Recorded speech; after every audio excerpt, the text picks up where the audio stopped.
내일부터 광복절 연휴가 시작됩니다. 이 대체 공휴일까지 사흘 동안 꿀맛 같은 휴식을 보내게 되는 건데요. 다만 코로나 4차 대유행으로 이 걱정 섞인 우려도 나오고 있습니다. 정부는 모임과 이동 관련 당부의 말을 전했는데요. 직접 들어보시죠. 내일부터 시작되는 3일간의 연휴 동안에 모임과 이동을 최소화해 주십시오. 대체 공휴일을 포함한 이번 연휴가 코로나19의 확산이 아니라 위기 극복의 전환점이 될 수 있도록 모임과 이동을 자제해 주시고 가족과 함께 집에서 머물러 주실 것을 간곡히 부탁드립니다.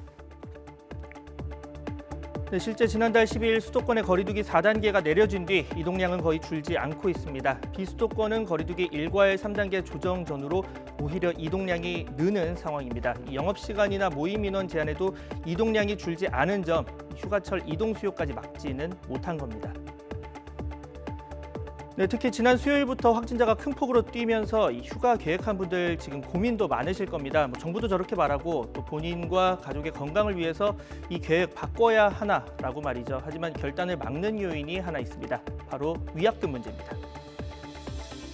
네, 얼마 전 올라온 몇몇 기사 제목입니다. 거리두기 4단계로 호캉스 못 간다면 위약금 없이 취소 가능하다.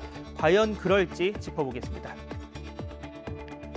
네, 공정거래위원회 소비자 분쟁 해결 기준, 그중에서 숙박 관련 내용 떼어서 보겠습니다. 이 계약 체결 뒤 숙박 사이에 거리두기 최고 단계나 준하는 조치로 올라가서 이 계약을 이행할 수 없는 경우에 위약금 없이 전액 환불을, 또 정부의 여행 취소, 연기 및 이동 자제 권고 등 사회적 거리두기 상위 단계가 발령이 돼서 계약을 이행하기 어려운 경우에는 위약금 없이 계약 내용을 바꿔주거나 계약 해제 시에 50%는 절반은 돌려주게 돼 있습니다. 네, 문제는 강제성이 없는 권고에 불과하다는 겁니다. 이 소비자원 피해 구제 과정을 간략히 보면요. 먼저 양측의 합의를 권고해보고 안 되면 정식 접수를 받아서 분쟁 조정 신청에 들어가는데요.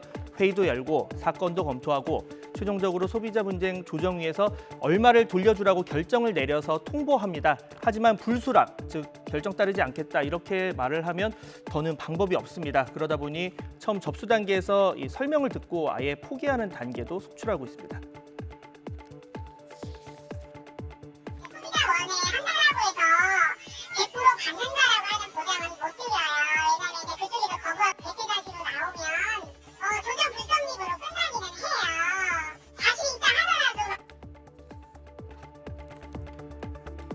네, 코로나 환불 권고 규정 자체도 모호합니다. 예약 이후 거리두기 단계가 올라가진 않았고 만약 확진자만 큰 폭으로 증가한 거라면 이 관련 규정을 적용해야 할지 애매해집니다. 이 마지막 해결책으로 민사소송이 언급되지만 실익이 크지는 않습니다.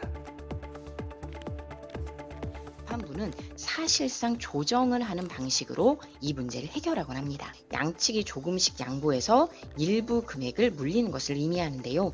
그 금액 자체가 작기 때문에 변호사 비용이나 소송 비용 혹은 거기에 든 노력과 시간 등을 고려하면 사실상 실익이 많지 않은 상황입니다. 법조인들 사이에서 사실상의 유권 해석이 나온 부분은 무엇이냐?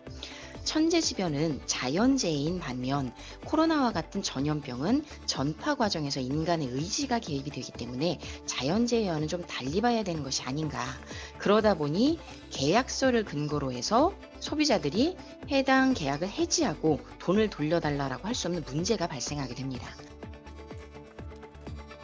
일부 숙박 중개회사는 사전 동의한 제휴점은 숙박 하루 전까지 무조건 100% 환불이 가능하게 해서 이 코로나 상황에서 최대한 선택지를 넓히기도 했는데요. 이 숙박업소 측도 난감하겠죠. 여름 대목인데 추석 직전에 취소하면 다른 손님 받을 수도 없고 큰 피해가 날 수밖에 없습니다. 이 코로나가 끝나지 않는 한 이런 상황은 앞으로도 더 나오겠죠. 이 방역에 동참한 소비자도 피해 없고 또 숙박업소도 울상이 되지 않게 윈윈할 묘안은 없는 건지 고민이 깊어지고 있습니다.